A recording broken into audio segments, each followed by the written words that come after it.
नमस्कार, स्वागत है आपका बिहार समाचार में। चलिए जानते हैं आज के बिहार की अब तक की सबसे बड़ी और महत्वपूर्ण खबरों के बारे में। सभी खबरें आपके लिए काम की होने वाली है, पर इससे पहले अगर आप चैनल पर नए हैं तो चैनल को सब्सक्राइब करके वीडियो को एक प्यारा सा लाइक अवश्य कर दें। आपका एक लाइक करना ही हमारी मेहनत का फल होता है।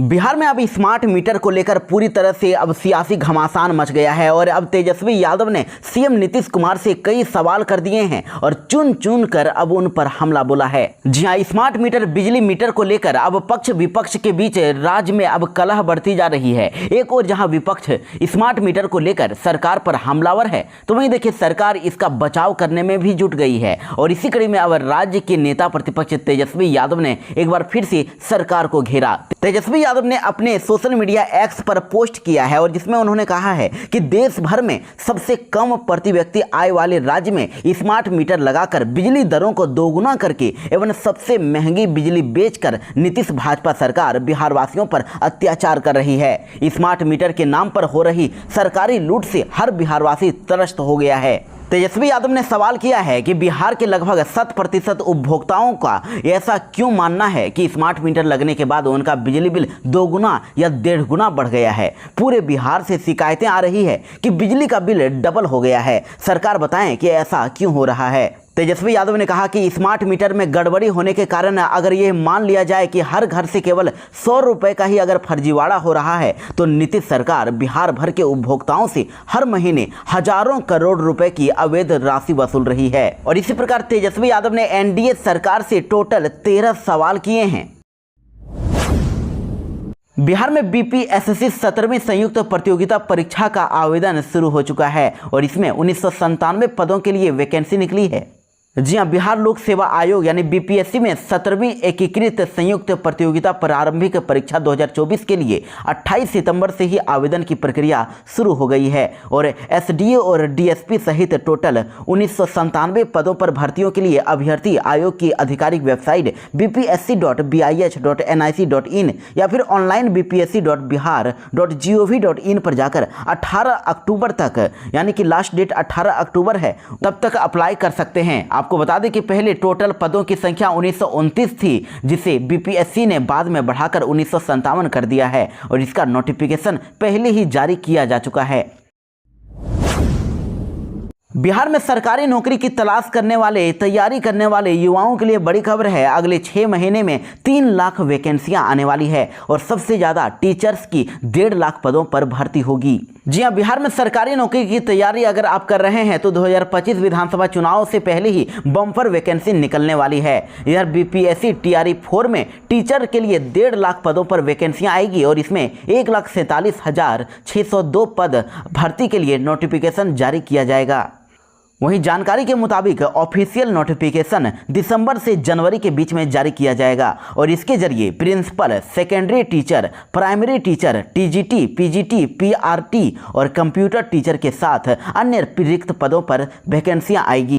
वैसे टीआरई 4 के लिए टीचर के पदों पर नियुक्ति के लिए नोटिफिकेशन आयोग को भेज दी गई है और इधर बीपीएससी टीआरई 3 का परीक्षा का रिजल्ट जारी होने के बाद अब टीआरई 4 का भी नोटिफिकेशन जारी कर दिया जाएगा। लेकिन सिर्फ शिक्षक बहाली ही नहीं, देखिए बिहार में पुलिसकर्मियों के भी जितने भी खाली पद हैं उनको भरा जाएगा। 1,22,703 पदों पर बहाली होगी, जिस पर बहाली प्रक्रिया चल भी रही है। सिपाहियों की बहाली को लेकर सीएम नीतीश कुमार ने हरी झंडी दे दी है और सीएम नीतीश कानून व्यवस्था की समीक्षा बैठक के दौरान इसे लेकर जानकारी दे चुके हैं। तो वहीं स्वास्थ्य विभाग में भी 45,000 पदों पर वैकेंसियां आएगी। 45,000 पदों पर स्वास्थ्य कर्मियों की बहाली होने जा रही है। इसको लेकर विभाग तैयारी में जुटा है और विभाग से मिली जानकारी के अनुसार अक्टूबर में स्वास्थ्य विभाग की ओर से नोटिफिकेशन जारी किया जा सकता है। इस भर्ती प्रक्रिया के जरिए doctor, nurse, pharmacist, lab technician समेत दर्जन भर से अधिक पदों पर भर्तियां होगी। इसी प्रकार पंचायती राज विभाग में 15,000 से भी अधिक वैकेंसी। तो इधर उच्च माध्यमिक विद्यालयों में 6,421 विद्यालय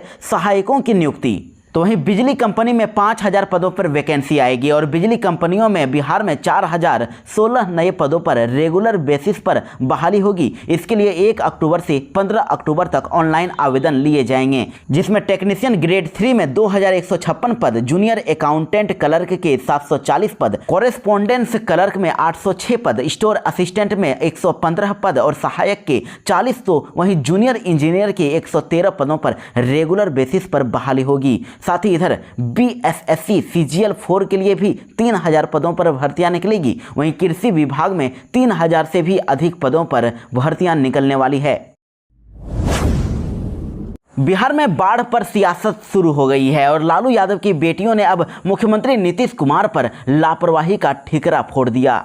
जी हां, पड़ोसी देश नेपाल और सीमावर्ती राज्यों में लगातार हो रही बारिश के कारण बिहार में बाढ़ जैसे हालात उत्पन्न हो गए हैं। लोगों का घर द्वार सब बह गया है और देखिए, बिहार में इससे संभावित बाढ़ को लेकर अब विपक्ष ने सरकार को घेरना शुरू कर दिया है, यानी कि सियासत शुरू हो गई है। और आरजेडी चीफ लालू यादव की बेटियों मीसा भारती और रोहिणी आचार्य ने इसका ठीकरा सीधे सीधे मुख्यमंत्री नीतीश कुमार पर फोड़ा है, यानी कि नीतीश कुमार को ही इसका जिम्मेवार ठहराया है और कहा है कि मुख्यमंत्री और राज्य की सरकार अगर बाढ़ को लेकर सजग होते तो आज ऐसे हालात उत्पन्न नहीं होते। बिहार में लगातार पुल धराशायी हो रहे थे, लेकिन मुख्यमंत्री गहरी नींद में सोए हुए थे। इधर लालू यादव की बेटी और पाटलिपुत्र की आरजेडी सांसद मीसा भारती ने बाढ़ को लेकर बिहार सरकार पर कहा कि उम्मीद है कि मुख्यमंत्री से लेकर संबंधित विभाग के अधिकारियों ने बाढ़ को लेकर तैयारियां कर रखी होगी। जब मेरे पाटलिपुत्र संसदीय क्षेत्र में बाढ़ जैसे हालात हुए तो मुख्यमंत्री से लेकर अधिकारी चुप क्यों थे? इस दौरान मीसा भारती ने लगातार गिर रहे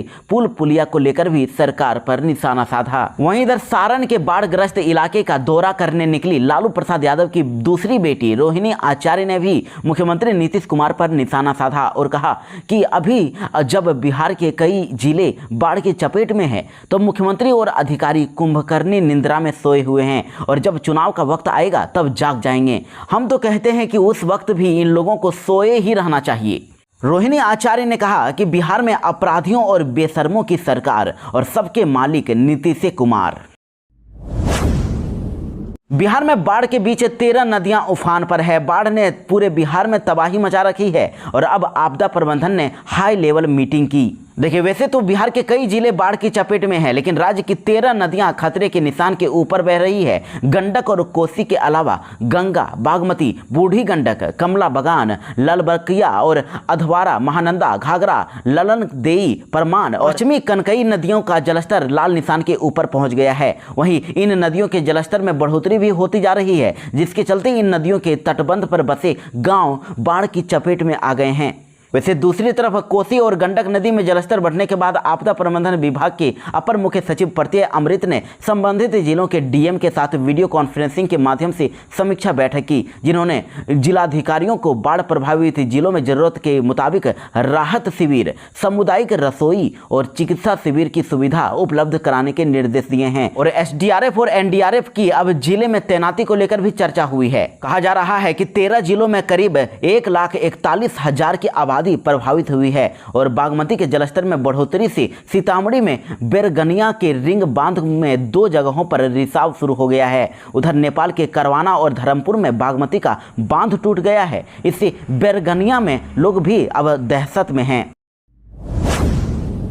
बिहार के पटना में 117 निजी स्कूलों की मान्यता पर मंडरा रहा है खतरा। शिक्षा विभाग ने दिया फाइनल अल्टीमेटम। जी हां, राजधानी पटना के 117 निजी स्कूल यानी प्राइवेट स्कूलों की मान्यता पर अब कार्रवाई की तलवार लटक रही है। ऐसे स्कूलों की मान्यता रद्द करने के साथ साथ बोर्ड से उनकी संबद्धता भी रद्द कराई जा सकती है।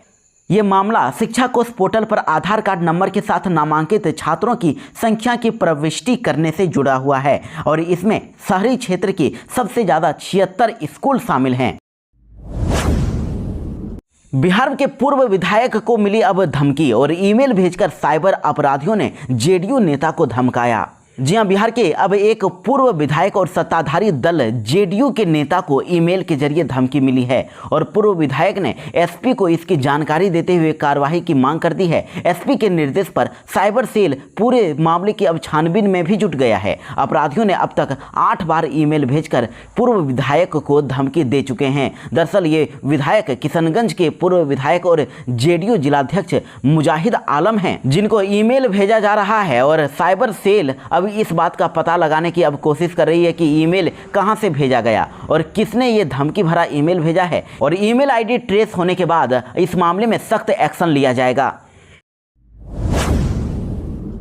बिहार में एक बड़ा रोड एक्सीडेंट हो गया है। पिंडदान कर रही यात्री की एक बस ट्रक से टकरा गई और 3 की मौत हो गई है और 11 लोग घायल हुए हैं। जी हां, बिहार में सड़क हादसे के मामले लगातार इजाफा देखने को मिल रहे हैं और राज्य के अंदर आए दिन लोगों की जान जा रही है। और इसी कड़ी में देखिए, अब एक ताजा मामला कैमूर से निकल के सामने आ रहा है, जहां गया से पिंडदान करके आ रही यात्रियों की बस खड़े ट्रक से टकरा गई और इस घटना में 3 यात्रियों की मौत हो गई है, जबकि इस घटना में 11 लोग बुरी तरह से घायल हो गए हैं।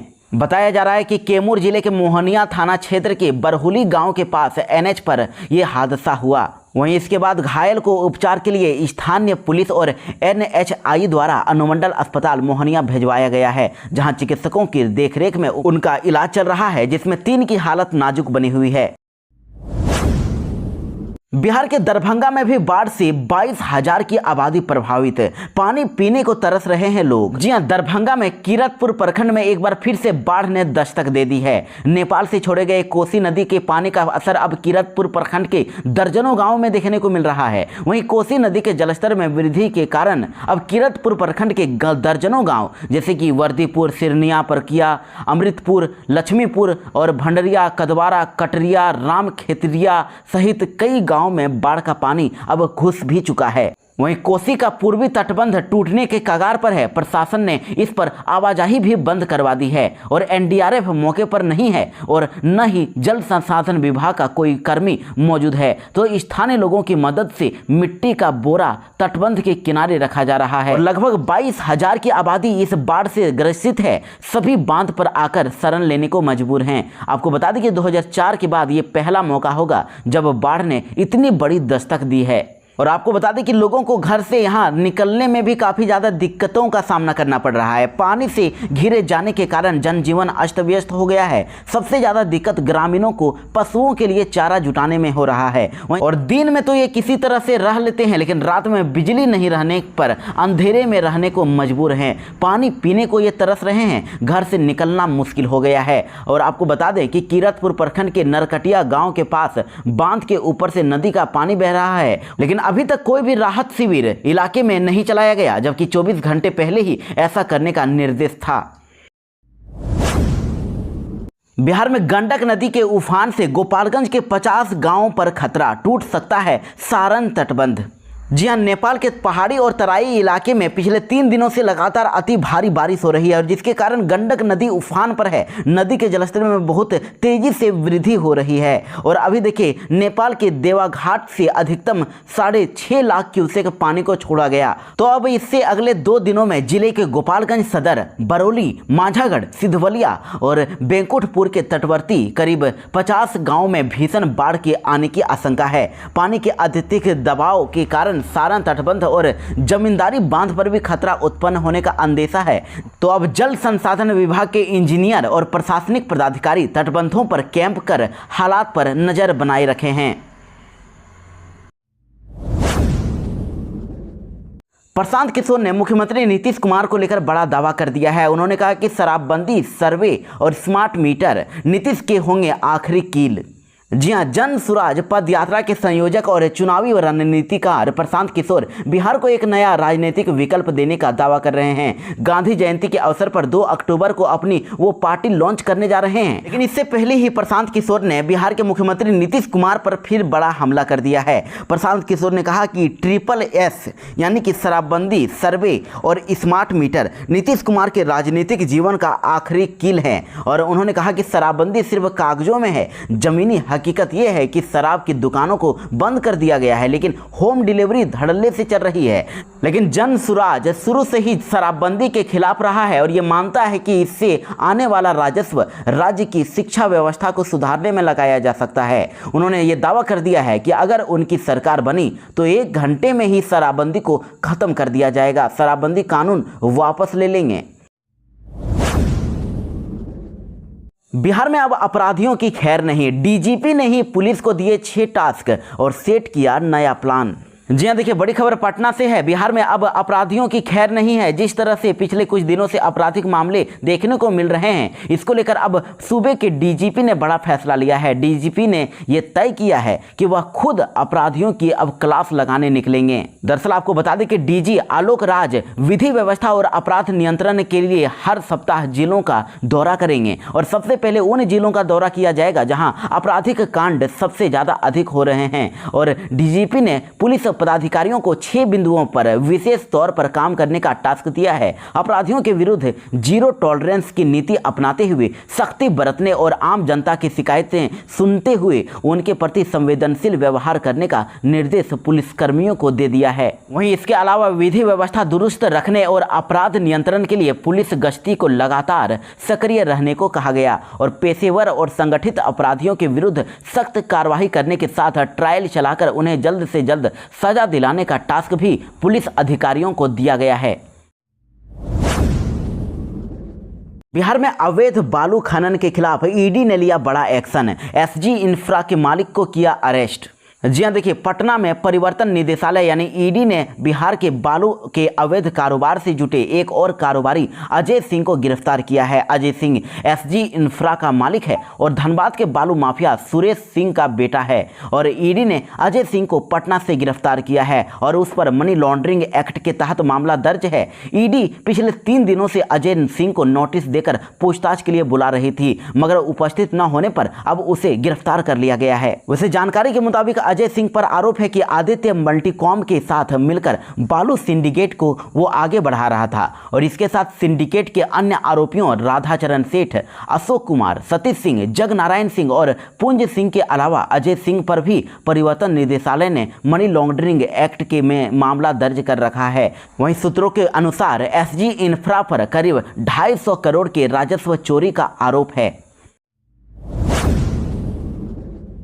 बिहार में शराबबंदी के दावों की एक बार फिर से पोल खुल गई है। मुख्यमंत्री नीतीश कुमार जी देख लीजिए, पुलिस ने 2.5 लाख रुपए की शराब जब्त कर ली है। आखिर ये बिहार में पहुंचा कैसे और लगातार कैसे पहुंच रहा है? देखिए सहरसा में ऐसी खबर है, सहरसा में मछली के जीरे में हो रही थी तस्करी, कारोबारी मौके से फरार हो गया है। जी हाँ, सहरसा में पुलिस ने एक पिकअप गाड़ी में लदे 379 लीटर विदेशी शराब को पकड़ा है और कारोबारी मछली के आड़ में शराब को लेकर आ रहे थे, तभी पुलिस ने गुप्त सूचना के आधार पर पकड़ लिया। हालांकि कारोबारी मौके से फरार हो गया और सदर थाना के थानाध्यक्ष सह इंस्पेक्टर सुबोध कुमार ने यह जानकारी दी है। कहा जा रहा है कि इस पिकअप गाड़ी में पीछे जाकर देखने पर ऊपर मछली का जीरा लदा था, लेकिन नीचे विदेशी शराब मौजूद था। इसकी कीमत 2.5 लाख रुपए बताई जा रही है। वैसे तो पिकअप गाड़ी में बैठा शराब कारोबारी पुलिस को देखकर गाड़ी छोड़कर फरार हो गया, लेकिन इसके अलावा शराब अधिनियम एक्ट के तहत सदर थाने में प्राथमिकी दर्ज किया गया है। पुलिस अब उस शराब कारोबारी को लेकर जांच में जुटी है।